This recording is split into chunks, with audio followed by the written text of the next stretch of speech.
Dans notre société, il y a des personnes qui meurent en silence parce que ne trouvant pas des personnes à qui se confier, des personnes avec qui discuter, des personnes à qui raconter ses souffrances, ses peines, ses difficultés, sans être jugé et surtout en ayant l'assurance de tomber sur quelqu'un de confiance qui ne va pas utiliser ces informations pour se moquer de nous ou alors pour pratiquer ce que j'appelle la théorie du lavage, c'est-à-dire nous écouter de manière active, donner l'impression d'être intéressé et d'être empathique pour ensuite aller raconter cela à d'autres personnes et en rire pour se moquer de nous.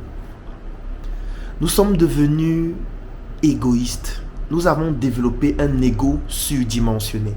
Lorsque nous rencontrons d'autres personnes, nous aimons parler de nous. Nous aimons parler de nos problèmes. Nous aimons parler de nos réussites. Nous aimons parler de nos prouesses. Nous aimons donner toutes les informations qui nous concernent. Mais très peu de personnes ont l'oreille attentive pour écouter les difficultés de l'autre, pour écouter les réalités de l'autre, pour écouter les souffrances de l'autre. Parce que nous sommes dans une société où les gens souffrent de plus en plus, mais n'ont pas d'oreille attentive pour les écouter de manière active, afin de pouvoir parfois vider son verre. Parce qu'au quotidien, nous vivons un ensemble de frustrations. Les frustrations, elles sont familiales, elles sont émotionnelles, elles sont professionnelles, elles sont sexuelles, elles sont multifactorielles. Elles proviennent de toutes les réalités de notre vie. Vous avez des personnes qui ont eu à fréquenter, qui n'arrivent pas à s'insérer dans la société. Vous avez des personnes qui n'arrivent pas à enfanter. Vous avez des personnes qui n'arrivent pas à se faire aimer. Vous avez des personnes qui n'arrivent pas à trouver des partenaires. Vous avez des personnes qui ont des problèmes dans tous les angles de vue de notre société et qui parfois ont juste besoin de s'exprimer. Qui parfois ont juste besoin de quelqu'un à qui parler. Non, même pas besoin que cette personne donne de l'argent ou que cette personne dise voici comment tu dois faire. Non, ces personnes ont juste besoin d'extérioriser, de vider un verre qui est plein de frustration, plein de douleur, plein de dépression. Aujourd'hui, nous vivons avec des frustrations refoulées. Nous essayons de jouer les forts, nous essayons de jouer les personnes qui sont invincibles. Invincibles, je vous l'ai dit. Nous essayons de montrer qu'au quotidien, nous ne pleurons pas, nous sommes des mâles dominants, comme quelqu'un le disait. Mais en réalité, nos larmes coulent à l'intérieur. Et les larmes qui coulent à l'intérieur sont les larmes les plus dangereuses.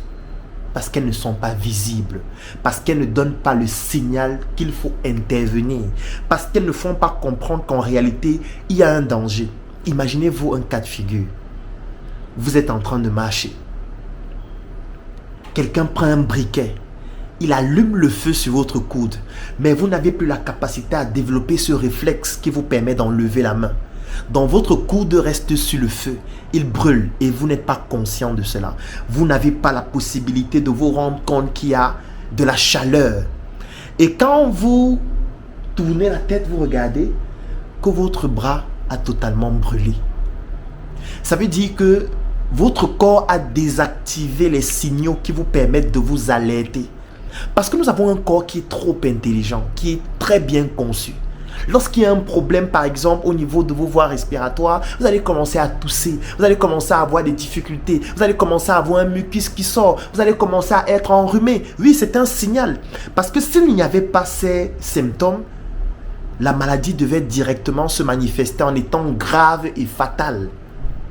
Parfois, quand vous avez une infection, vous allez commencer à avoir de la fièvre. La fièvre, c'est un signal que votre organisme est en train de vous donner que, attention, il y a quelque chose qui est en train de se produire. Mes globules blancs, ou plutôt mon système immunitaire, ne réussit pas à pouvoir empêcher à cette infection de continuer à se développer. Encore qu'il y a des fièvres qui ne sont pas nécessairement infectieuses. Mais c'est un cas de figure que je suis en train d'expliquer. Pour vous faire comprendre qu'en réalité, notre organisme est programmé pour nous donner un signal. Pour faire comprendre aux autres qu'attention. Il y a quelque chose qui n'est pas en train de bien se passer. Et parfois, ça peut se manifester par de la fièvre, par de la toux, par des larmes. Mais imaginez-vous un cas de figure où, pour vouloir montrer à la société que vous êtes fort, vous ne voulez pas vous montrer faible, parce qu'on vous a dit que l'échec c'est dangereux. Vous ne devez pas montrer que vous êtes faible, parce que si vous êtes faible, les gens vont vous écraser, les gens vont vous mépriser. Vous commencez à faire quoi? Vous gardez vos frustrations pour vous. Vous faites en sorte que vos pleurs ou vos larmes coulent à l'intérieur. Et quand ça coule à l'intérieur, ça veut dire que progressivement, vous êtes en train de désactiver les signaux d'alarme de votre organisme. Et quand ça coule à l'intérieur, ça veut dire que vous êtes en train d'intérioriser vos frustrations. Vous êtes en train de les accumuler. Vous avez un vase qui est en train de se remplir sur le plan mental, sur le plan spirituel, sur le plan psychologique.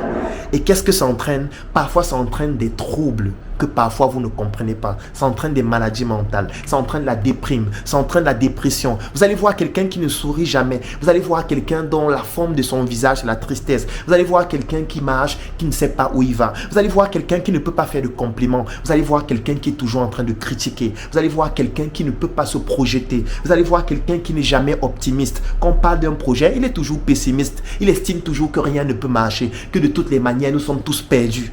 Pourquoi? Parce que les frustrations sont tellement accumulées. Parce qu'au fond de lui, il ne vit plus, il ne vibre plus. Il a désactivé ses signaux d'alarme sur le plan émotionnel. Parce qu'on lui a dit qu'il faut être fort. Il a oublié que l'organisme est comme une éponge qui accumule de l'eau, mais qui à un moment donné sera obligé de la vider.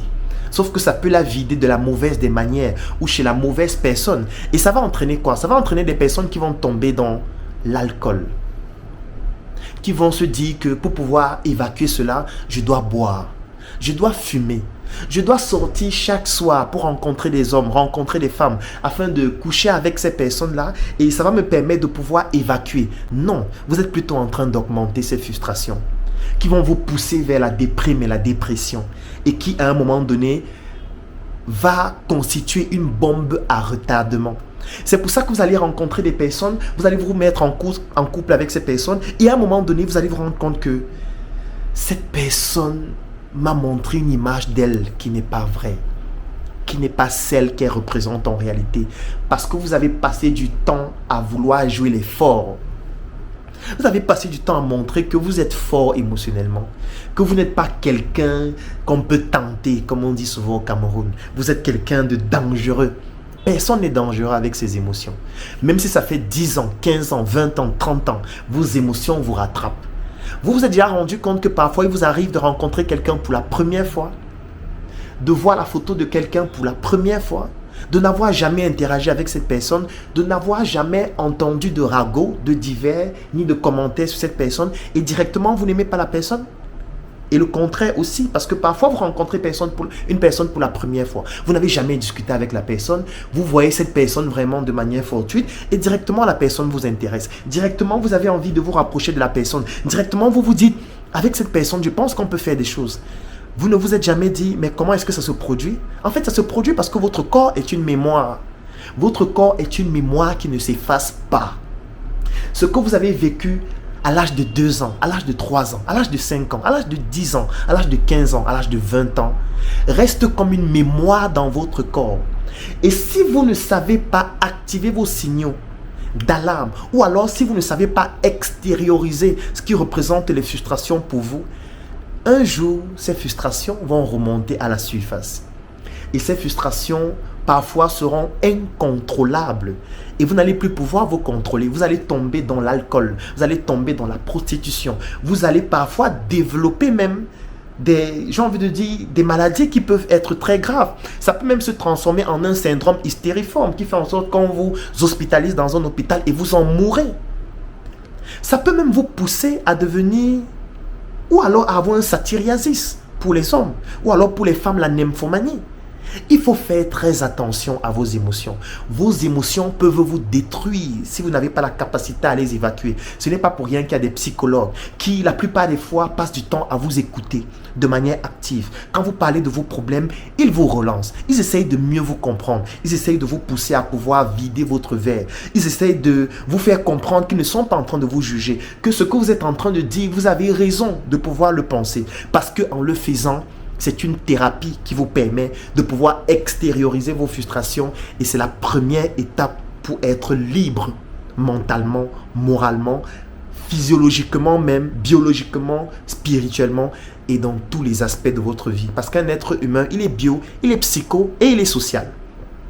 Lorsqu'on dit que l'être humain est biopsychosocial, c'est la tridimension de l'être humain, ça veut dire que s'il y a une anomalie sur le plan social, c'est-à-dire dans les interactions que vous avez avec les autres, ça va entraîner une anomalie sur le plan psychologique et sur le plan biologique. Si vous avez une anomalie sur le plan psychologique, c'est-à-dire dans votre état d'esprit, ça va entraîner des anomalies sur le plan de votre relation avec les autres, c'est-à-dire sur le plan social et sur le plan biologique. Et la même chose, si vous avez un problème sur le plan biologique, par exemple, vous avez une maladie, ça va entraîner des interactions négatives et néfastes sur le plan psychologique et sur le plan social.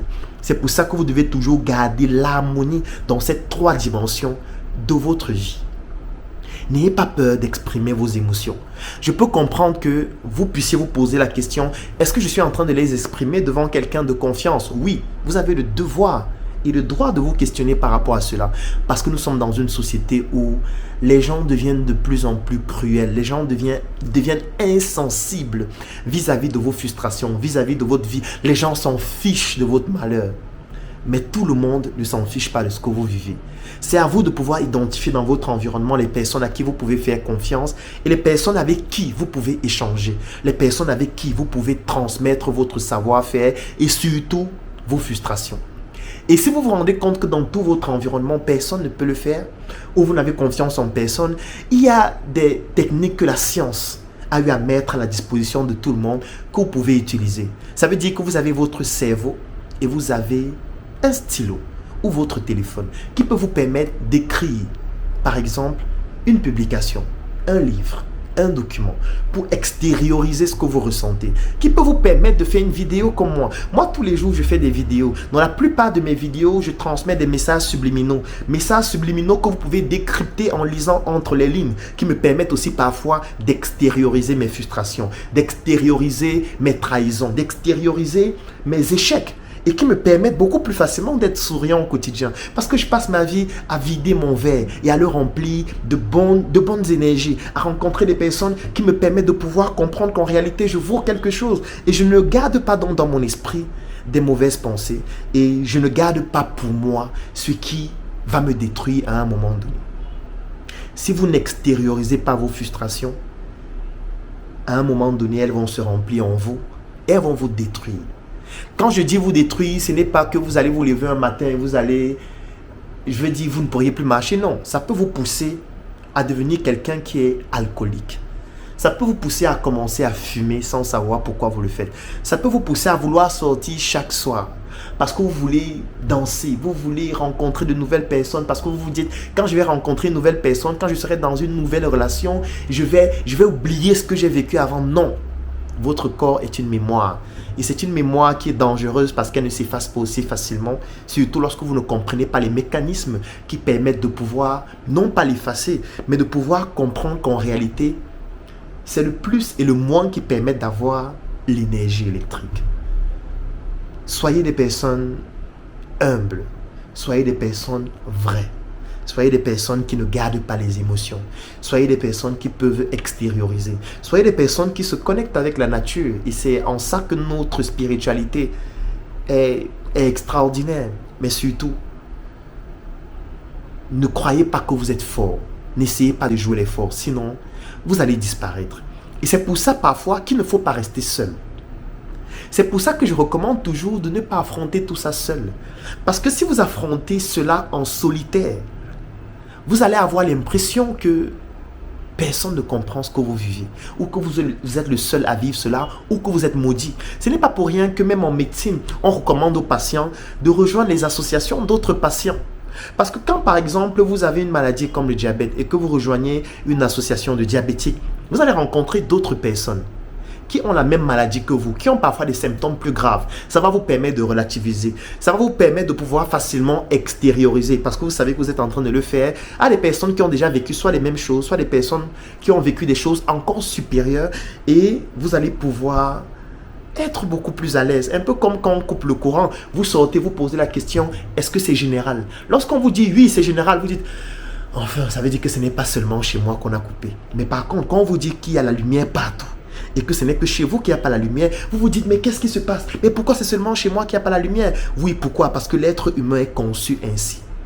Nous acceptons facilement ce qui nous arrive lorsqu'on se rend compte que nous ne sommes pas les seuls à vivre cela. Et pourquoi vous voulez être le seul à vivre vos frustrations?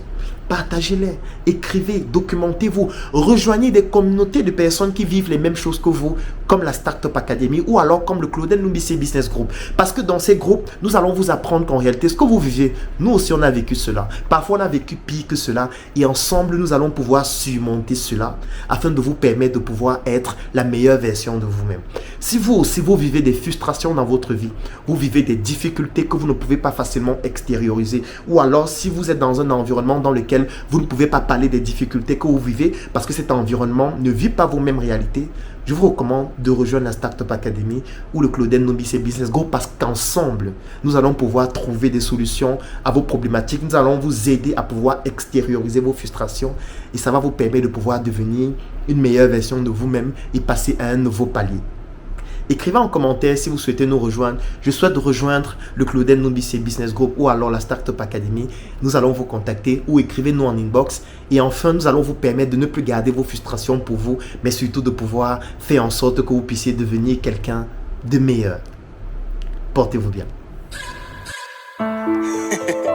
Et qui est beau ça. Claudel, c'est un nanaqueur mon frère. Un inconscient et un manipulateur.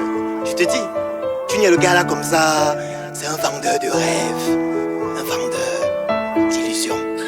Je suis arrogant et prétentieux, ignorant et redoutable.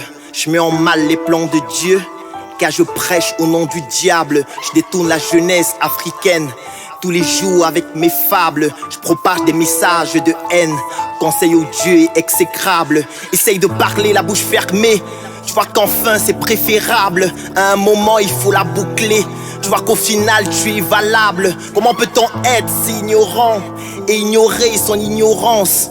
À un moment il faut la boucler, nos oreilles sont en souffrance. N'abandonne jamais, même si tout le monde te tombe dessus. N'abandonne jamais, même si tu bouffes des tontines. N'abandonne jamais, progresse, deviens la meilleure version de toi. Tu ne feras jamais l'unanimité, c'est sûr. Tu seras parfois rejeté, mais qu'importe ce qui arrive, reste debout. Si tout le monde veut te rejeter, n'oublie pas que rien n'est au-dessus de toi. Même si des barrières t'empêchent d'évoluer, prends le temps de construire et d'avancer. De mot à mot, n'abandonne jamais. Et nanala,